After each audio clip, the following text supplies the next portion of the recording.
Hi, this is gonna be the speech about artificial life, and this date back to 2010 when the staff at the Tradecraft Venture Institute, JCVI, reported the creation of the first bacterium with an eternity synthetic genome, a variant of the microplasma. Microday's genome was stick together from simple mechanical building blocks and then inserted into a bacterium from a different microplasma species, so whose genetic content has been removed. The result was a novel bacterium that was capable of reproducing and performing other normal bacterial functions. And according to Mark Beadle, professor of philosophy and humanity of Reed College, Oregon, thanks to the creation of the synthetic cell created by Kraft Venture, this is gonna be a normal bacteria with a prosthetic genome.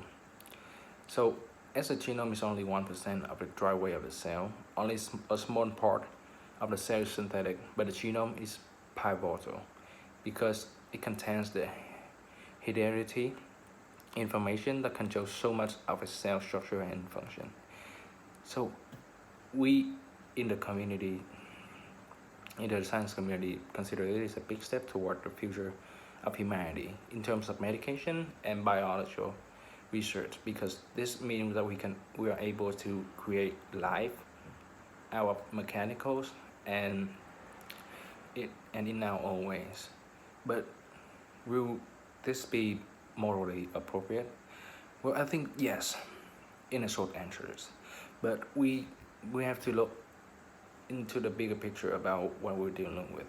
First, we have to think of the question of, are we playing God? Because yes, God created us and created the whole universe, and we didn't find anywhere in the Bible that said we are allowed to also create.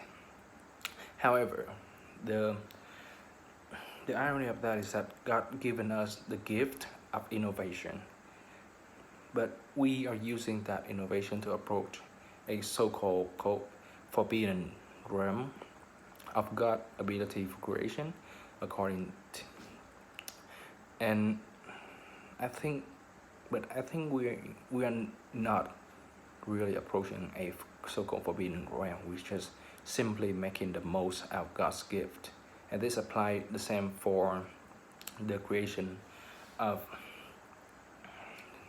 artificial life, because in order to fulfill our destiny of perfecting ourselves and to find ourselves in the image of God, we are we're giving ourselves the power of creation, and thus giving ourselves a stepping stone toward the right direction of having the power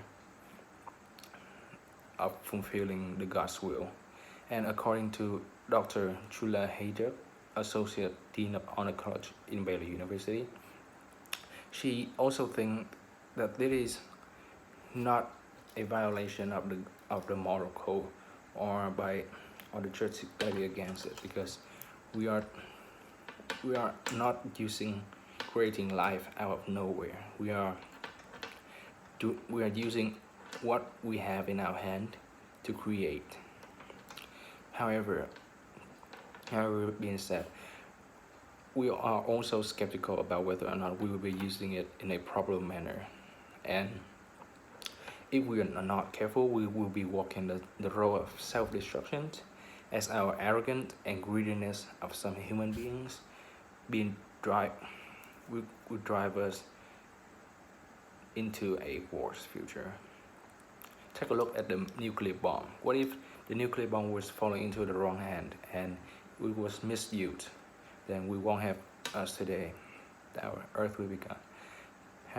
And to answer the question, I myself find me being in a skeptical place, but after some time of thinking, I think I have an answer relevant enough for this question.